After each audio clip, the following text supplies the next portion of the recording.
Thank you, Mr. Chairman. Mr. Chairman, at the beginning of the consideration of the bill, we had some discussion regarding the provisions in this legislation relating to NEPA and MSA. And as I noted in my opening remarks, I feel that some of the frustration here and what the majority is attempting to address is agency intransigence.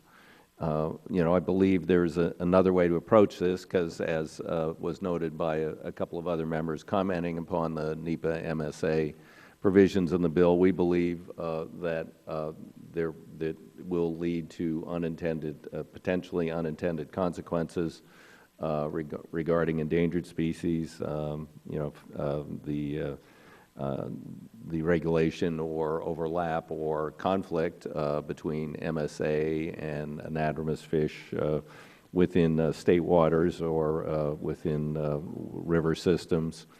It would obviously preclude some of the broader considerations of NEPA that are not jurisdictional to MSA and not within the expertise of councils.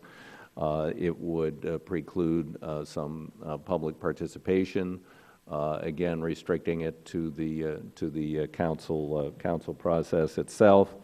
So we believe there are a number of defects with that provision of the bill. If the agency had acted, or if they did act soon, to basically streamline and make a concurrent process between NEPA and MSA and adopt other changes that were authorized in the previous Magnuson requirement that have not been implemented by the agency, I believe the concerns would be expressed. I mean, the concerns are hard to nail down in terms of specific impacts.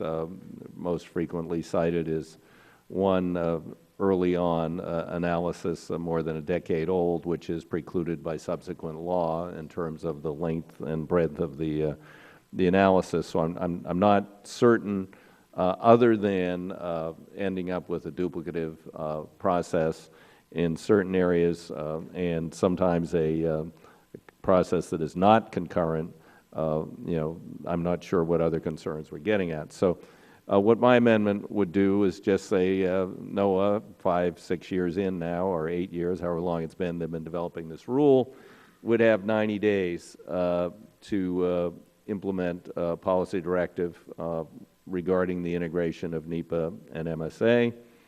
When I ask agencies generally about why do these things take so long, one of the reasons or excuses is lack of staffing and other critical duties that those staff must perform. So my amendment would address this by transferring funds from the administrative offices to the office and those who are responsible for this rulemaking.